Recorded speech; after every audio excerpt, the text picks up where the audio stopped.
এই রান্নাঘরে আপনাদের স্বাগত জানাই। আজ নিয়ে চলে এসেছি একটা নতুন রেসিপি, মেথি আন্ডা কারি।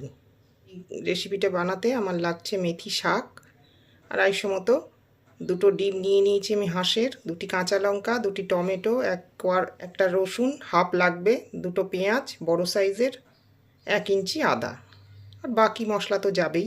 তো দেখুন আমি কিভাবে বানাই।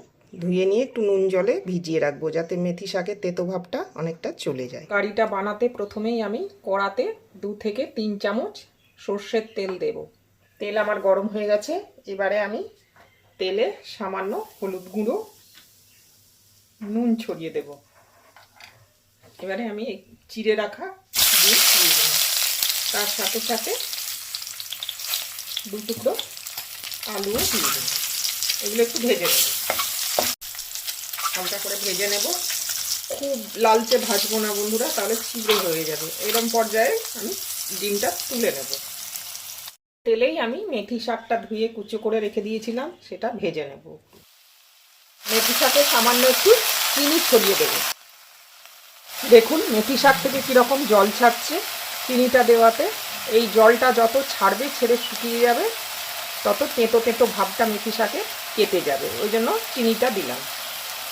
জলটাকে ভালো করে টানিয়ে নিতে হবে, শুকনো শুকনো ভাজা ভাজা করে নিতে হবে। মেথি শাকটা ভাজা ভাজা হয়ে গেছে। এই সময় সামান্য মেথি শাকে সামান্য পিঞ্চ অফ হলুদ, পিঞ্চ অফ নুন দিয়ে দিলাম। এটা আর একটু ভাজা ভাজা হয়ে গেলে এটা আমি মিক্সিতে পিষে নেব। আপনারা চাইলে শিলেও কেটে নিতে পারেন। সমস্ত সব তুলে নিয়েছি, মেথি শাক তুলে নিয়েছি। মেথি শাকটা ভেজে নিয়ে মিক্সিতে ব্লেন্ড করে রেখেছি। এবারে গোটা গরম মশলা সব ফোড়ন দেব।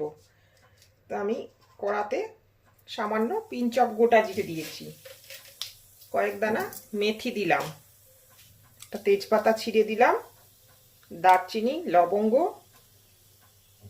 একটা ছোট এলাচ ফাটিয়ে দিয়ে দিলাম। ফোড়নটা একটু ভাজবো। ফোড়নটা থেকে সুগন্ধ বেরোচ্ছে বন্ধুরা। এই পর্যায়ে আমি পেঁয়াজ কুচোটা দিয়ে দেব। গ্যাসের ফ্লেমটা লো টু মিডিয়ামে রেখে রান্নাটা করব। পেঁয়াজটাকে হালকা বাদামি করে নেব। আর হালকা বাদামি হয়ে গেছে। এই পর্যায়ে আমি টমেটো পিউরেটা দিয়ে দেব। তার সাথে সাথে আদা রসুন কাঁচা লঙ্কার পেস্ট চলে যাবে। এবারে মশলাটা ভালো করে কষাবো। আমার তেল ছেড়ে এসছে। এই পর্যায়ে আমি এখানে এক এক করে মশলাগুলো, বাকি মশলা সব মেশাবো। স্বাদ মতন লবণ, স্বাদ মতন হলুদ, এই লঙ্কার গুঁড়ো, 1 চামচ ধনে গুঁড়ো, সামান্য একটু চিনি। এইবারে আমি মেথি পেশাটাও এর মধ্যে মিশিয়ে দেব। এটা একটু কষে নেব। মশলাটা আমার কেমন স্মুথ হয়ে গেছে। এই পর্যায়ে ডিমটা আলুটা এর মধ্যে মিশিয়ে দেবো।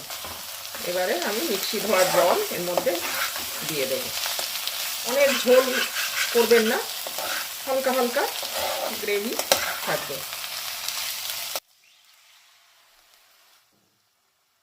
এরকমই হালকা হালকা গ্রেভি থাকবে, খুব বেশি ঝোলঝোলানি হবে না। তো মেথি আন্ডা কারি আমার তৈরি।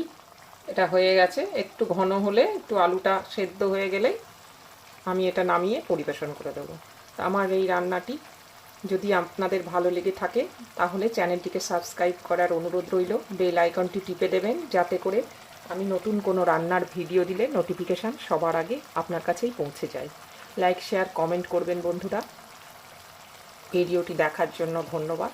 ফিরে আসবো আবার অন্য কোনো দিন অন্য কোনো রেসিপি নিয়ে। সুস্থ থাকবেন, ভালো থাকবেন। এটি আমি 10 মিনিটের জন্য ঢেকে হতে দেব। মেথি আন্ডা কারি আমার তৈরি। ওপর থেকে সামান্য একটু মালাই ছড়িয়ে আমি পরিবেশন করেছি। গরম ভাতের সাথে খুব ভালো লাগবে। বানিয়ে খেয়ে দেখুন।